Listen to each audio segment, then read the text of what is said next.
namni tuuffatu hin tuuffatu maqaan Yesuusii na ulfatu waa'ee gaarummaa isaa nan odeessa oolmaan irraa qabda kan kaleessa namni tuuffatu hin tuuffatu maqaan Yesuusii na ulfatu waa'ee gaarummaa isaa nan odeessa oolmaan irraa qabda kan kaleessa.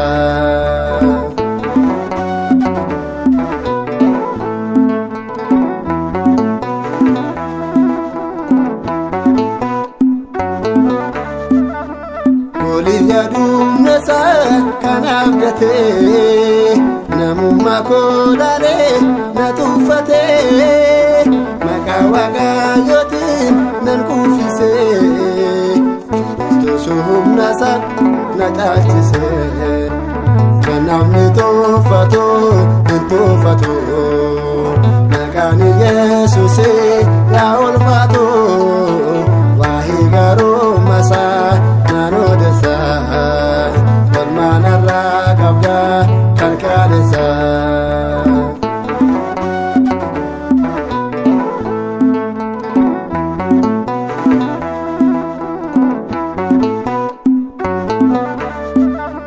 Badii kana ture na yaadate kottuu mucaa jedhee na waammate barbaade na fide wanni jabaa laata gooftaan koo amanamaa namni tuuffatu hin tuuffatu maqaan Yesuusii yaa ulfaatu waa'ee gaarummaa isaa nan odeessa oolmaan irraa qabda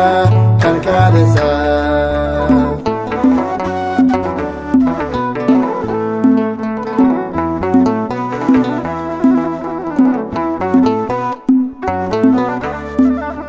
Gochaansa hundumaa irraanfadhu gooftaa kan koolise hin baagadhu ergaanni na waame na filate galaanni yaate na oolfate kan namni tuuffatu hin tuuffatu maqaan Yesuusii yaa ulfaatu waa'ee gaarummaa isaa nan odeessa oolmaan irraa qabda kan kaleessa.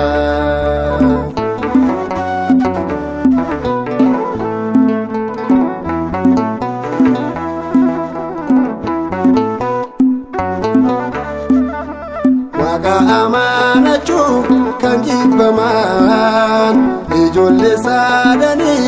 kan yaakaman waaqa tolfamoodhaaf isaa kennu osoo waaqa qabnu hin nyaatamnu kan namni